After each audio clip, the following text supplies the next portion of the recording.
سب سے پہلے آپ یہ سنیں یہ اسٹیبلشمنٹ کا پالتو کیا کہہ رہا ہے، پھر ہم آگے بات کرتے ہیں۔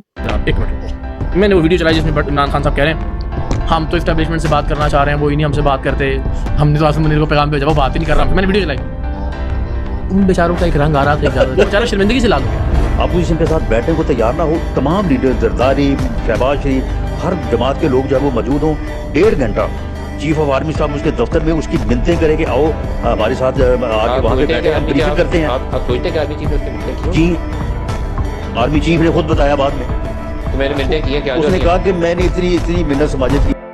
آپ نے سنا ہے کہ یہ اقرار الحسن کہہ رہا ہے کہ عمران خان اسٹیبلشمنٹ کی منتیں کر رہا تھا، حالانکہ آپ نے رانا ثناء اللہ کا بیان سنا ہے جس میں وہ کہہ رہے ہیں عاصم منیر عمران خان کی منتیں کر رہا تھا کہ میرے ساتھ بات کرو، لیکن عمران خان نے کوئی بات نہیں سنی۔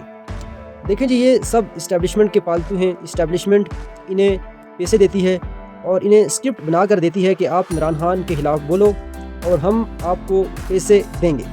اگر یہ اسٹیبلشمنٹ کی بات منع کریں گے تو انہیں یہاں آرام سے نہیں رہنے دیا جائے گا، جس طرح ملک ریاض اس ملک میں نہیں ہے۔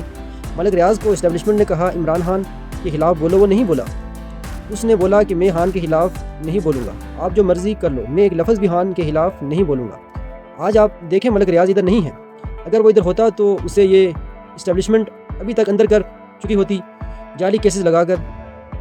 جو بھی ان کی بات نہیں مانتا ہے انہیں اسٹیبلشمنٹ اندر کر دیتی ہے، ان کا جینا حرام کر دیتی ہے، اور جو بات نہیں مانتے ہیں وہ یہاں سے بھاگ جاتے ہیں، جیسا کہ عمران ریاض اور ڈاکٹر شہباز گل اور بھی بے شمار صحافی ہیں اور لوگ ہیں جو ان کے ڈر کی وجہ سے، ان کے ظلم کی وجہ سے یہاں سے بھاگ چکے ہیں۔ اور آخر میں ایک پیغام آرمی چیف کو دینا چاہتا ہوں کہ آپ کے پاس ابھی ایک ہی راستہ ہے کہ آپ عمران خان کو رہا کرو، باقی اور کوئی راستہ نہیں ہے آپ کے پاس۔ آپ نے بے شمار طریقے آزما کر دیکھ لیے ہیں، سب ناکام ہوئے ہیں۔ امید ہے آپ تھوڑا سا غور و فکر کریں گے اور عمران خان کو رہا کریں گے، ان کے بغیر یہ ملک نہیں چل سکتا۔ تو امید ہے کہ آپ میری بات سمجھ گئے ہوں گے۔ اللہ حافظ۔